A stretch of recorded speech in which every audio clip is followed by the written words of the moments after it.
Welcome back, everybody. If you were here last night, you already know who I am. If you just arrived this morning, I'm Diane Harris. I'm the director of the Illinois Program for Research in the Humanities at the University of Illinois at Urbana-Champaign and the principal investigator for Humanities Without Walls. And I can see from the amount of conversation going on that you're already collaborating, which is good.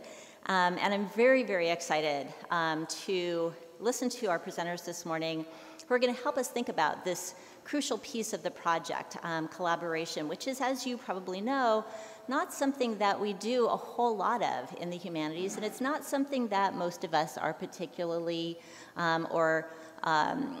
clearly trained to do in our doctoral programs or master's programs if you have an MFA.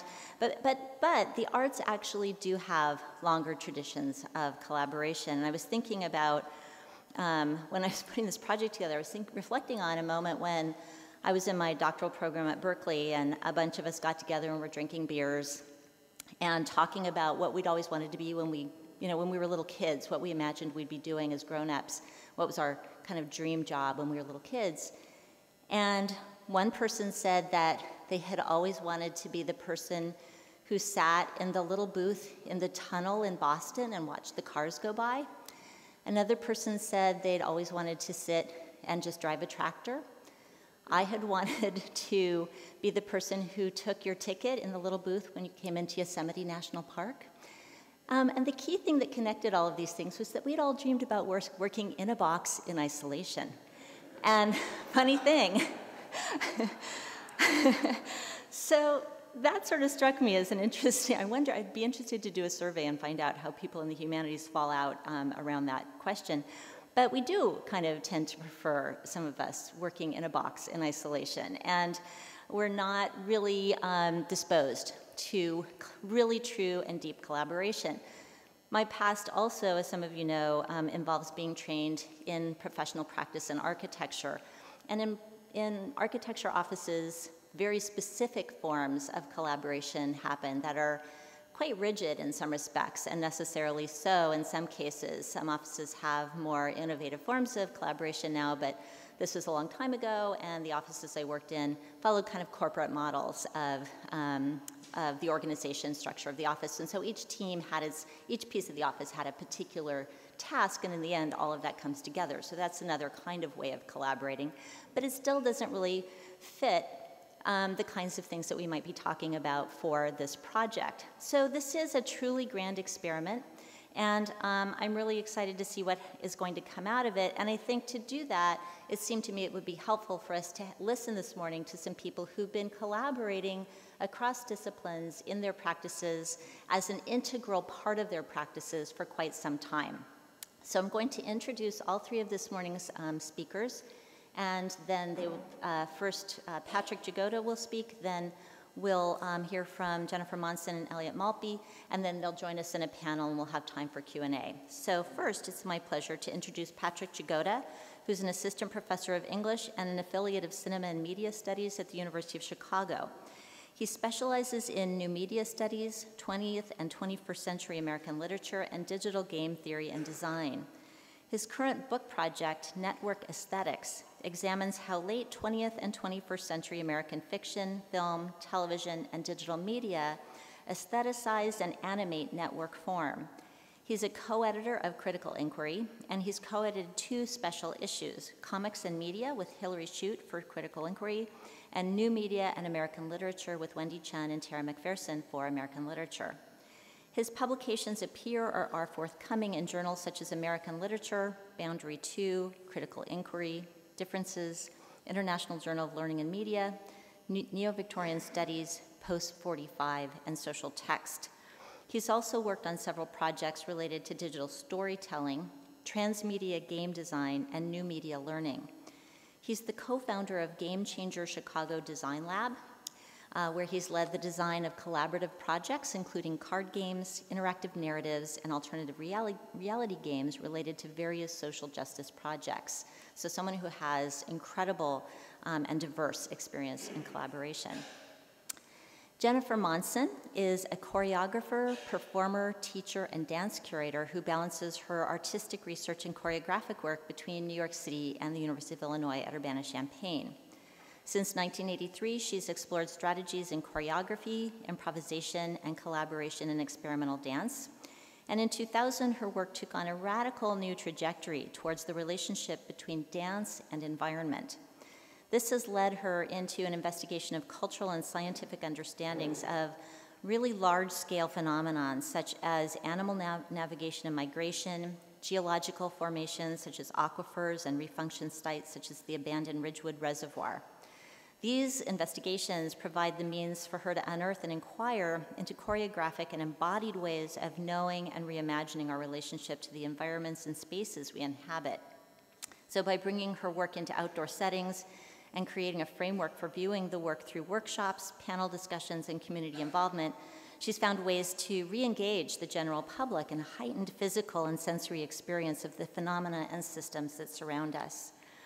Her current projects include Live Dancing Archive from 2012, which proposes that dance systems themselves are archival bodies for the dynamics of ecosystems and include an online digital archive and video installation, drawing primarily on her earlier project, Bird Brain, and on other environmental works. And she has a number of similar projects that are ongoing, but I have to say that Jennifer was one of our IPRH faculty fellows last year, and we all got to go see her perform the Live Dancing Archive, and it was an incredible experience to watch and then to talk about it with her. It was really, I think, for a lot of us in the seminar, truly transformative, and it was clear to me that she has this decades-long involvement collaborating with all kinds of people that have brought their knowledge into her dance performances. One of those collaborators is Elliot Maltby, a landscape and urban designer and a founding partner of Thread Collective, a multidisciplinary collaborative design studio that explores the seams between building, art, and landscape.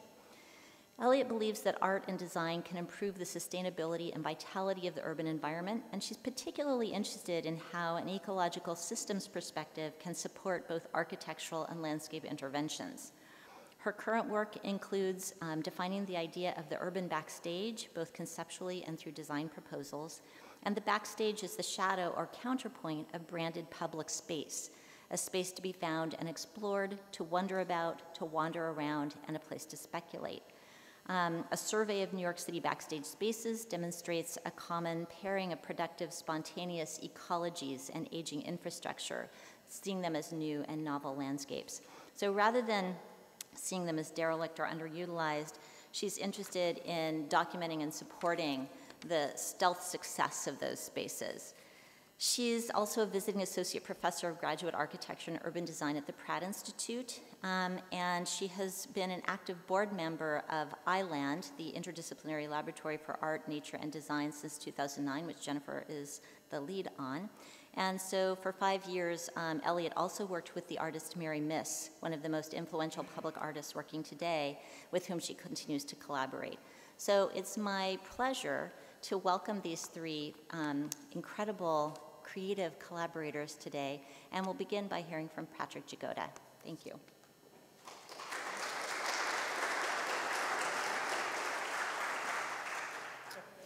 So I'm going to talk a little bit about the Game Changer Chicago Design Lab that I co-founded a couple of years ago at the University of Chicago today, and talk about some of the lessons that I've picked up from that project in terms of collaboration and transdisciplinary work. So I'll start off by just giving you an overview of what the project is. So the Game Changer Chicago Design Lab is based at the University of Chicago, and we basically use digital storytelling, games, and emerging new media forms to promote learning about social and emotional health.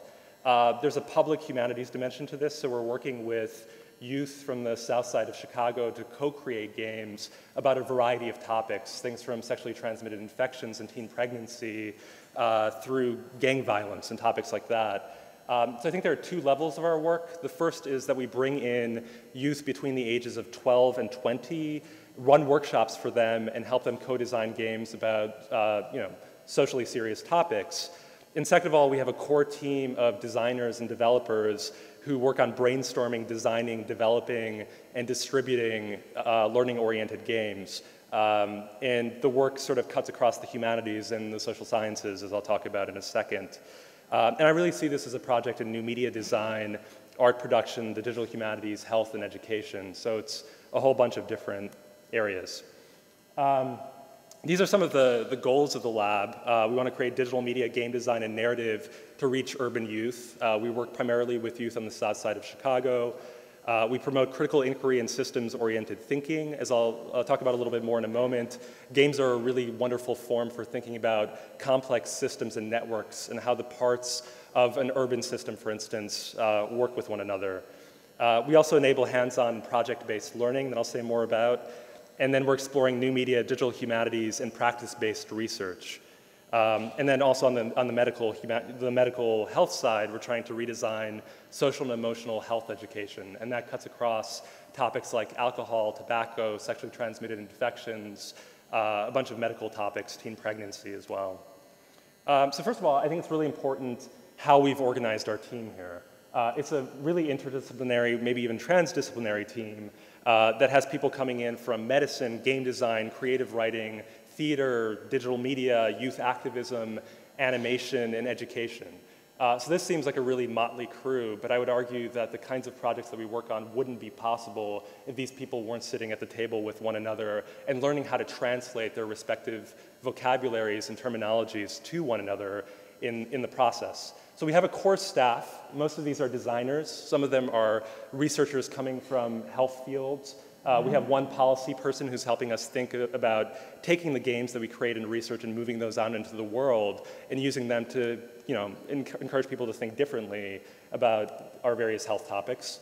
We also have a fellowship program where we bring in graduate students and undergraduate students who are a core part of the lab. They're not just students, they're at the table helping us create and develop all of these different projects. And they too are coming from fields one might not necessarily expect. So I have Peter McDonald is one of my PhD students who is studying histories of play in American contexts, worked for a game company, EA, in Canada before he started grad school. Megan Macklin is another great example of somebody who's in comparative literature and is working on the intersections between neuroscience and literature, but had this kind of previous life in education and is really interested in education and human development. On top of this, we have students coming from creative writing, coming from, Chris Russell is coming from screen culture, so it's really a diverse group. We also have undergraduate fellows who are coming from fields like philosophy, sociology, biology, and also game design and computer science. And these are all pieces that we need when we're thinking through an intervention that has a really robust narrative. For instance, a lot of our games are really narrative driven and are really coming out of a kind of English creative writing background. I'm in an English department, so that's been my background.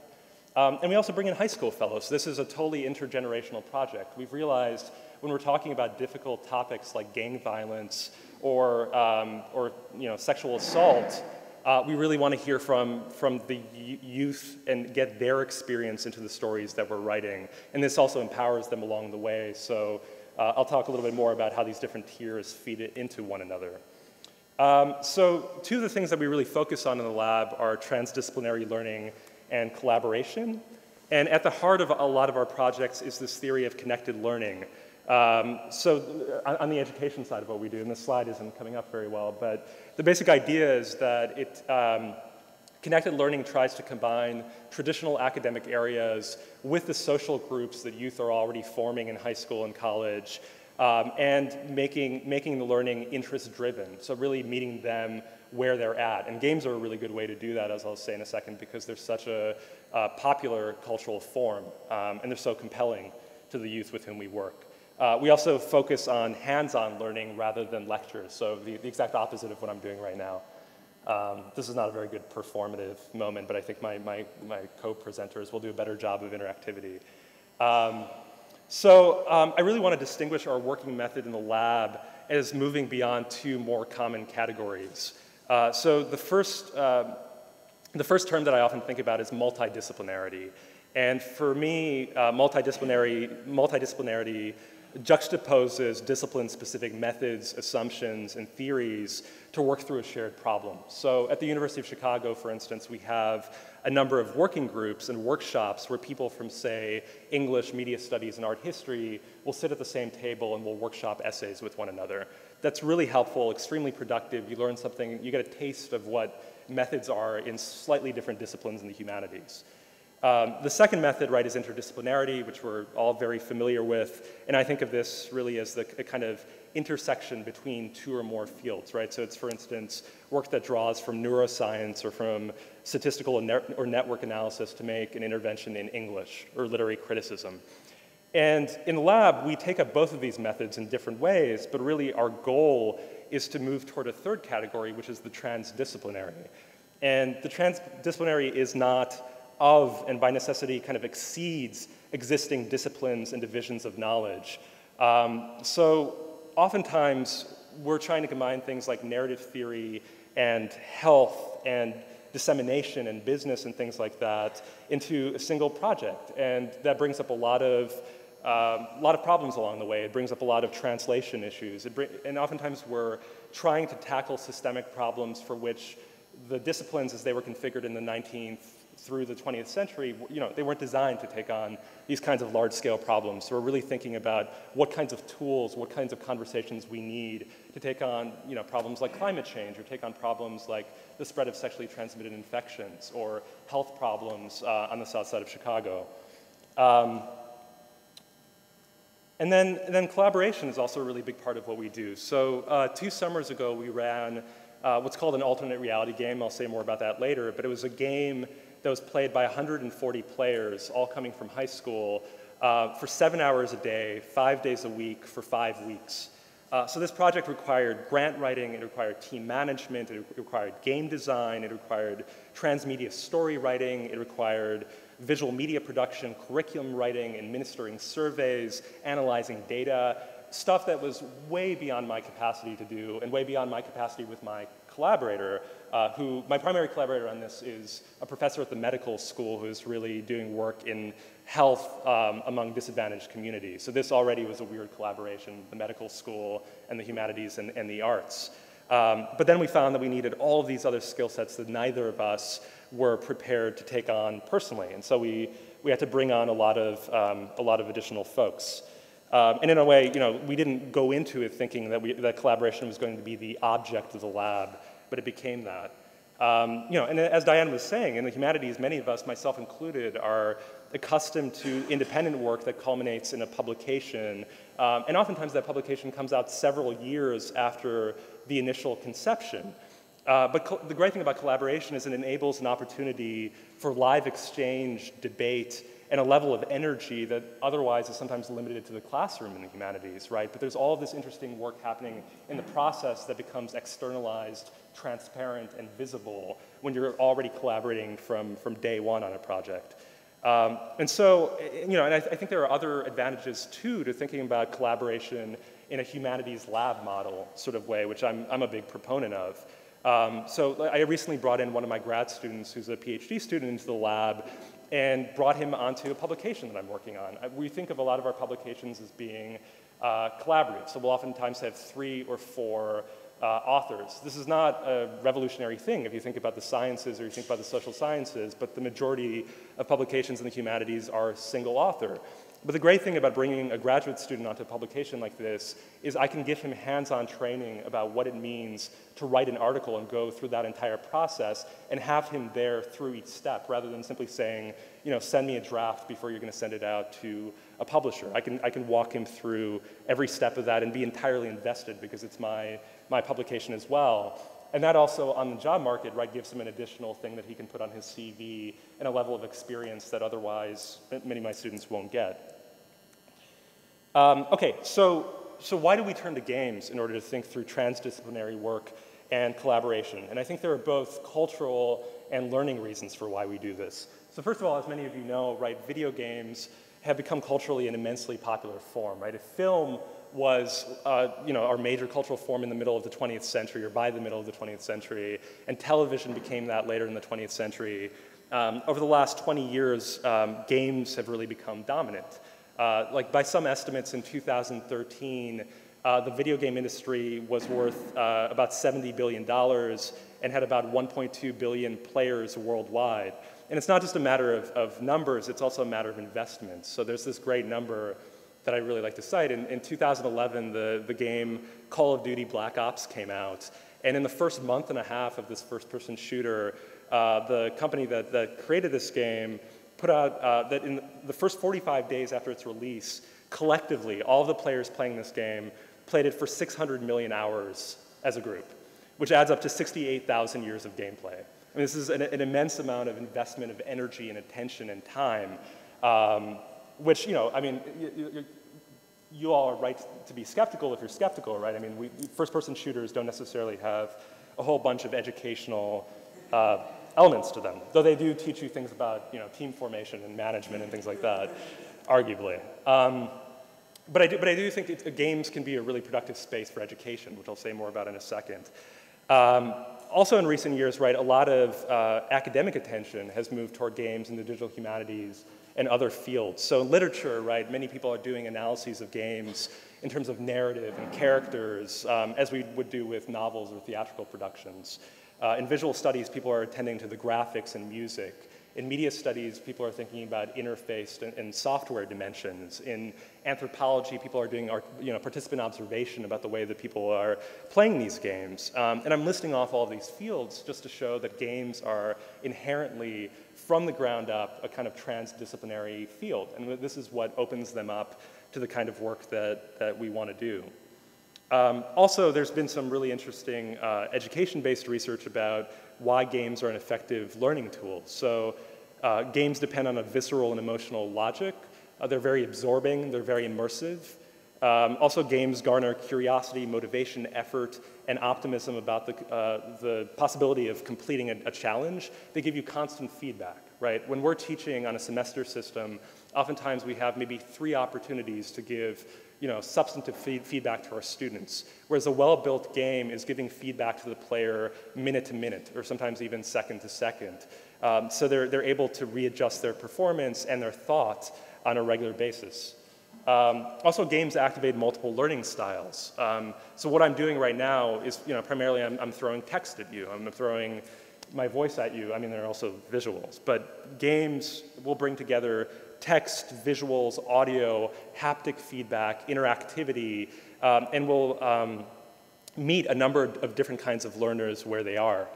And last of all, and I think this is really important for collaboration, games are inherently social. There's this completely incorrect stereotype that gamers, sit in their basements and these are like adolescent white boys, right, who are completely disconnected from the rest of the world. But at least over the last 10 years, given the state of networking, a lot of these games are unbelievably social, right, and depend on groups that are meeting either in person with, say, tabletop games or board games or even some multiplayer console games, but otherwise are meeting across a network and building these really, large guilds in World of Warcraft, for instance, and things of that sort. I'm going to skip this for now, but we do a bunch of hands-on work in the lab. To be a little bit more precise about this, I'll talk through 2 of the projects that we've worked on at the Game Lab. Or first I'll give you a kind of menu of things that we've worked on. So we're really invested in including youth as playtesters, as storytellers, and as giving youth the opportunity to build different kinds of new media assets when they come into the lab and they work on these various projects. So we've worked on everything from a piece of interactive fiction about teen pregnancy, to a card game about sexually transmitted infections, to an interactive fiction called Lucidity about sexual violence, to Life Changer, which was our attempt to create a sex ed curriculum using primarily role-playing, collaboration, and gameplay. These are some of our older projects. And then the ones that we're working on right now include 2 alternate reality games that we ran over the last 2 summers, which were focused on STEM fields, on science, technology, engineering, and math, but we're using storytelling, humanities, and art as the kind of delivery mechanism for those topics. We also have a board game suite called Hexicago that I'll talk more about that deals with different economic issues around the city. We have a couple video games, A Day in the Life and Bystander, that are dealing with topics like bullying and sexual assault. And then we have a bunch of mobile projects that we're also working on. So with the last half of my presentation, I'll zoom in on these 2 projects. The first one's very recent. It just happened over from July through August of 2014, so over the summer. So Seed was a game that was played at the University of Chicago and online for 3 weeks, from early July to mid-August. And it was enabled by funding from the MacArthur Foundation, from the Neubauer Collegium at the University of Chicago, and the Humanities Division as well. And we had over 70 youth between the ages of 13 and 18 come to campus, play the game in teams. The demographic is these were mostly African American and Latino youth.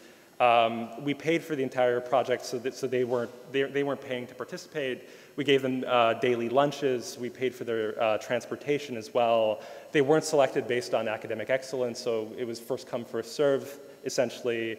They were coming from a number of different backgrounds.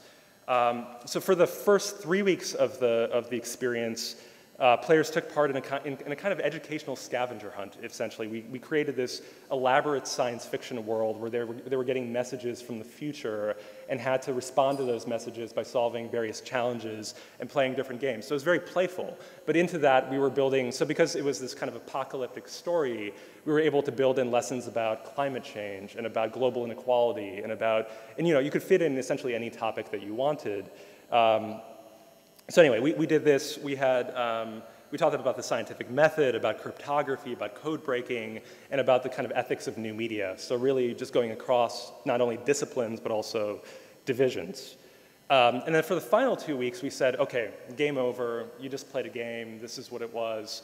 For these 2 weeks, you're not going to be game players. You're going to be game designers. And so for those 2 weeks, we ran a workshop where we taught them how to design board games and transmedia games. Gave them the tools to do that, gave them mentors who were undergraduate and graduate students who had been trained to help them with this. And after 2 weeks, they had a showcase where they were able to show off their games to their parents, to our funders, to various people from the university. And they ended up creating these amazing games about topics like gang violence and teen pregnancy. So just to take a step back, I guess, an alternate reality game, I should clarify, is not a video game, right? It's a game that takes place in physical space and layers different media on top of that, right? So you're moving through your everyday life, you're interacting with actors, so there's a theatrical dimension to it, but every now and again you have to go to a website or you have to get out an iPad and do a kind of geolocative exercise or something like that. And it's a very flexible form, right? It brings in text, video, audio, social media, emails, and makes the player essentially the central protagonist of the story. So it's like reading a novel, except you are the main character in the novel, and you're playing with a bunch of your friends, and you're learning things about art and science along the way. It's also very participatory in form. So a lot of the exercises that we would give them were extremely difficult and were not designed for somebody coming from a single discipline to solve. So you had to rely on your teammates and be dependent from the very beginning and learn how to communicate and translate in the same way that the designers were doing. So in effect, we were taking the lessons that we had learned in design and feeding those into the gameplay as well, and then feeding them into the workshop on the other end. So it kind of came full circle. And I'll show you a really brief video, except the audio is not on. Can we turn on the audio back there? Aha, great. This is just a very short and very rough video, I have to say, that we just created over a couple days. I'm sorry that it won't be great, but it'll give you a taste of what these players were doing and the kind of energy associated with this game.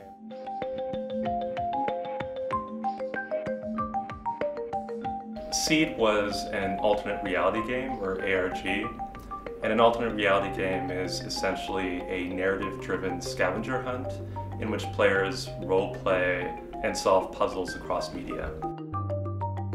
Students came in and operated as players, and then after that experience, we asked them to become game designers for 2 weeks. And for 2 weeks, they were making their own games about a variety of social justice and civic engagement issues.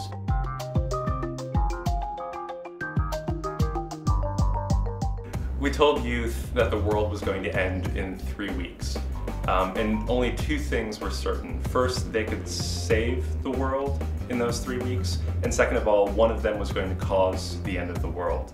And we created a kind of time travel narrative in which they were in communication with a group from the future called Profile, a corporation that was sending them little bits of information about this coming apocalypse and was purportedly helping them stop this. One of our priorities with the summer camp was to bring youth to the University of Chicago campus and expose them to health professionals, to university faculty, and to undergraduate and graduate students who could serve as mentors for them. A number of our games were designed around the campus. So one example was an iPad-based scavenger hunt that was called Dots, and then moved youth across the University of Chicago campus. And in each location there were cryptographic puzzles and information-based challenges that they had to solve in order to move through the game. We also find that gameplay and game design both speak to what we call 21st century literacies. So these include cognitive skills like critical thinking, intrapersonal skills like organization, and then interpersonal skills like collaboration, teamwork, and leadership. Project Seed, I would say, is an amazing thing that teens could just do during the summer or doing whenever.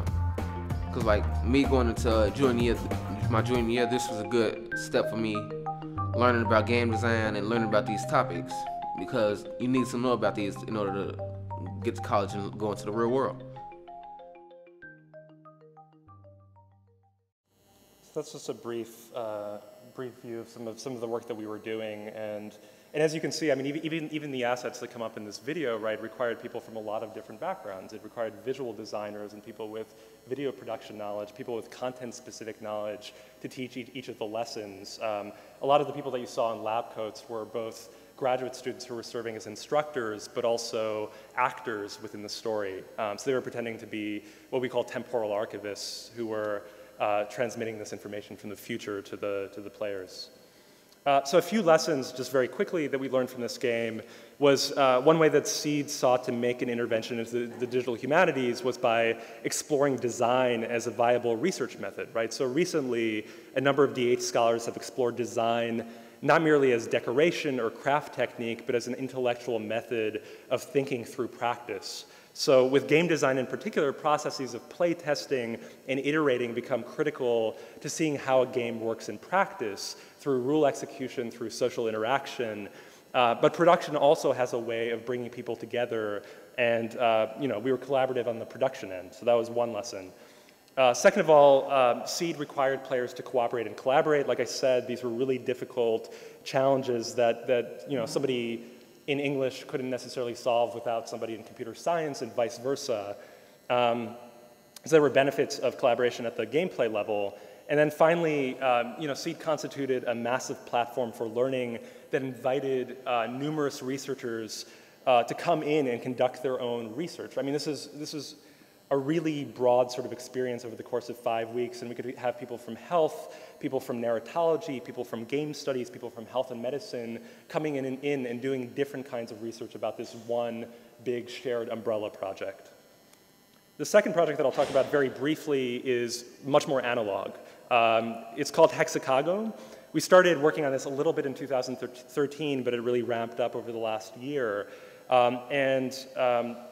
Basically, we went analog with this because we're thinking about ways to produce a game that's cheap and easy to move across schools, right? Because a lot of schools won't have a laptop for every student or every other student, but you can get a board in there. So Hexacago is a suite of board games, all of which are played on a single board. And the board is a map of the city of Chicago with hexes laid on top of it.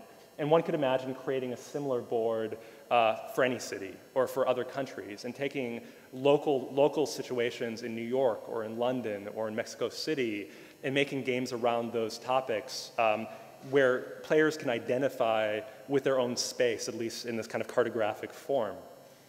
And this is the newer version of the map that really includes a lot of the train lines and the neighborhoods in Chicago.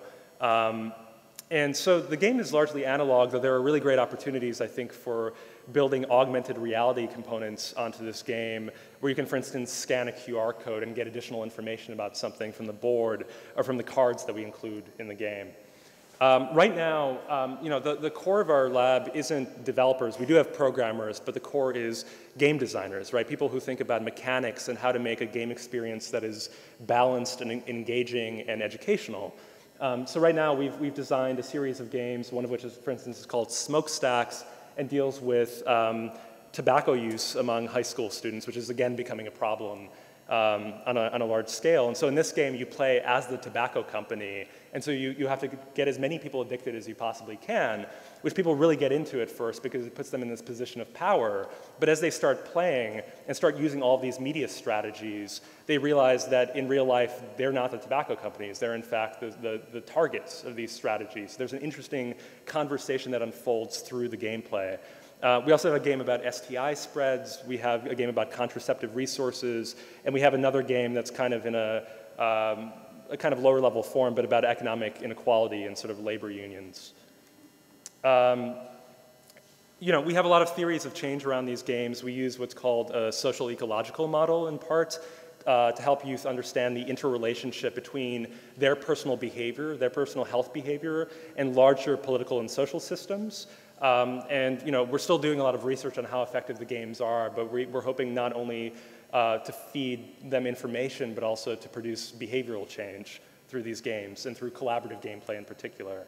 The development process for this was extremely collaborative too, right? So the lead for, I'll be very practical about this for a second, as my friend John McKenzie suggested that I do. We have a lead for a project like this. In this case, it's Ashlyn Sparrow, who's a designer who did her work at Carnegie Mellon. And so she's sort of making sure that we're on schedule, is leading the design team. And then we also have one health researcher, so Erin Jaworski, who comes in upfront, did a long lit review on tobacco and media strategies around tobacco and what the already existing research is around that, how we could incorporate it into different kinds of games. So that design lead and that research lead are always in the room when the game is being designed, redesigned, and iterated. On top of this, we have a group of dedicated graduate and undergraduate students, and we ask them to give over 6 hours a week to the lab. We give them a very small stipend on top of what they're otherwise getting. But during those 6 hours, they're able to help us iterate and play test and bring their own ideas from their own disciplines to the table. And for this project, we had people from English, creative writing, screen cultures, biology, and game design. And along the way, these people will also do topic-specific research. They'll brainstorm, they'll implement, they'll play test. You know, they'll think about dissemination, they'll go to high schools and test this out with actual groups of players. So some of the lessons that we learned from creating the Hexacago project included these three. So first of all, we're finding more and more that humanities labs enable flexibility around the form of a project rather than something larger like a curriculum or a discipline, right? So labs can take on a project that lasts 6 months or 2 years rather than decades. And it might not require a complete curricular transformation or a substantial amount of upfront funding, which you would need for a new program or a new curriculum. And these projects also require students to learn how to negotiate forms of disagreement and organize their mutual capacities to produce something that exceeds the individual elements of what they're bringing. So they're really constantly pushing one another to figure new things out. Second of all, I think there are benefits of putting students from multiple disciplines and different levels in the same room. Third of all, right, in this game, we attempted to bring humanities-oriented interests in critical thinking, visual studies, and narrative design to bear on topics in science and health. And, you know, we hear repeatedly that, I mean, you know, this is true to some extent, that, you know, we hear from humanists especially that cultural theory and historical thought are being marginalized in favor of STEM-driven agendas. And while that may be true, and that's something worth continuing to think about and fight, I also think that sidelining doesn't have to be the case. And what we've tried to do with the lab really is, in a very hands-on, project-driven way, to show what the value of the humanities and arts is for those STEM agendas and the ways that we can teach science or teach math more effectively through games, through theater, through narrative. And so I think that there could be much better collaborations across divisions, not just across disciplines. You know, I mean, it's been amazing for me working with a medical professor, an OBGYN and pediatrics doctor, right, which is way outside of my field, but I've learned so many things about research methods and interview methods and focus groups and, you know, how to get a project through the IRB and how to write a grant, which is something that one doesn't learn in grad school, right? Or some people maybe learn in grad school, I didn't. So the very last thing that I'll say is, collaboration isn't and can't be hierarchical in traditional ways, right? It requires a different mode of sociality. It requires different affects and forms of patience and generosity and intensity. And collaboration for me isn't, a corporate buzzword. It's not, it has this whole history that intersects with a variety of corporate and IT methodologies, but I think it should exceed that. And on the question of hierarchy, don't misunderstand me. I think large collaborative projects still require directors, they still require facilitators, they require guidance and organization at every step, but I found that people coming from very different backgrounds can, in small groups, accomplish amazing things. And in closing, I want to contend that at its best, collaboration is always an experiment in intimacy as well. And intimacy, whether we think about it as operating in the couple form or in friendships or in art creation or in shared research, calls for us to communicate with eloquence, with brevity, and it calls for attachments and breakdowns that we conventionally understand to be public and private. And I really think a lot about Lauren Berlant's work when I collaborate. I mean, even though her work is very theoretical, it really, it informs my sort of moment-to-moment process. And she speaks, right, of this aspect of intimacy, that intimacy can be world-altering, but it's also risky. It calls for closeness. It entails various forms of expectation and exhaustion and compromise. And intimacy at times brings with it aggression and incoherence and vulnerability and ambivalence, and I think these are all good things, right? Like, we don't tackle these kinds of problems until we're sitting at a table and it seems like there's no way that a game about tobacco usage will ever work and will ever be balanced and will ever make all of the funders happy, but somehow you find a way, almost always. And I think it's really productive for that form of intimacy in a public setting to sort of expose and challenge the kinds of fantasies of control and mastery that we oftentimes have when we're working in siloed environments. So when I invite the staff and students in my lab to collaborate, I tell them up front that they're taking a risk, but it's a risk with a potentially huge payoff. Thank you.